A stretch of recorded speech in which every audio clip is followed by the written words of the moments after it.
Hello everyone, I am Soumya Nadagowda. So let us discuss about the introduction. Aloha is a fundamental protocol for managing access to a shared communication medium in computer networks. It was originally developed for wireless packet radio networks and is widely studied as a simple model. There are two types, pure Aloha and slotted Aloha. So now let us first understand what is pure Aloha. In pure Aloha, users send data whenever they have something to transmit without actually checking if the channel is free. When a collision occurs, the sender waits for a random time and then before trying again, if the same packet keeps colliding too many times, they reach a user defined retry limit. Now, the frame time. The time it takes to send one full frame of data is called as the frame time. New frame generation. This means that the modeled as a Poisson process with mean n frames per frame time. So, now it means that the frame time is the time that it takes for one full frame, but the new frame generation is a Poisson process. Offered load is written as G. The total number of frame transmission attempts are new plus retransmission per frame time. This is referred to as offered load. Throughput is referred to as S. The formula for throughput is S is equals to G into E minus 2G.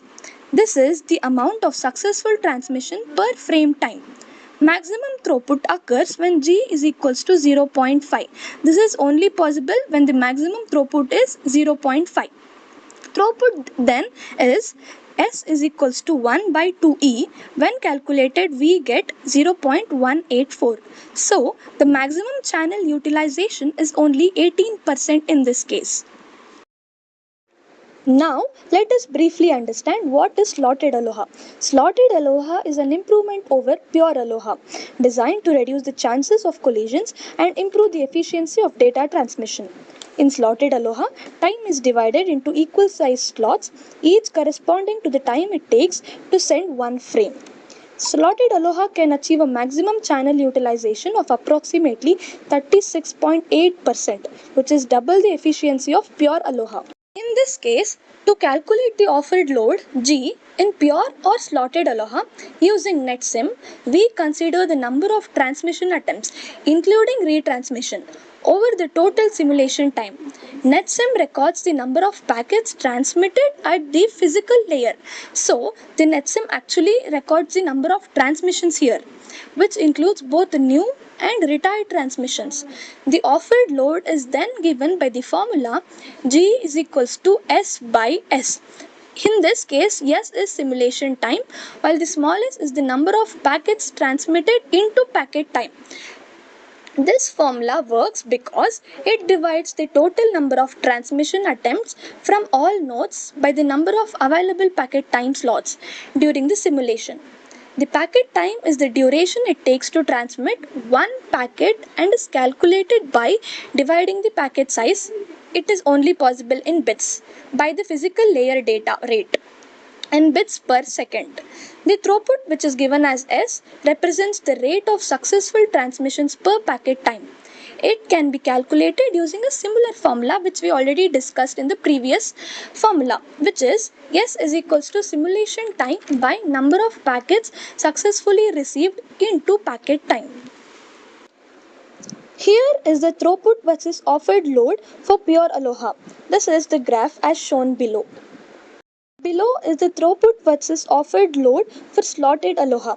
This graph is as shown below. Now let us understand the detailed comparison between pure Aloha versus slotted Aloha. First is time synchronization. In pure Aloha, it does not require any synchronization among users. This means every station is free to send data whenever it has something to transmit without actually waiting for a specific time. There's no concept of time slots here, so stations are completely independent in their timing. This makes pure Aloha very easy to implement, especially in systems where central synchronization is difficult or actually very impossible. In case of slotted Aloha requires strict synchronization between all the users or stations in the network. Time is divided into equal size slots and each station can begin transmission only at the start of a time slot. If a station misses the beginning of the slot, it must wait for the next one. This synchronization ensures that all transmissions are aligned in time, which greatly reduces the chance of collision. Now let us know about the transmission timing.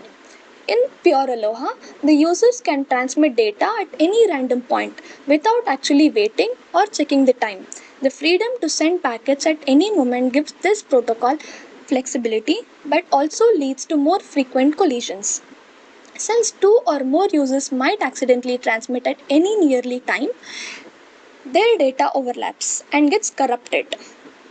But in slotted Aloha, it is much more structured. A device can only transmit at the beginning of a time slot and it must wait for the next slot if it misses the current one. This design ensures that overlapping transmissions are less likely as collisions can only happen if two users transmit in the exact same time slot. Now let us know about the vulnerable period.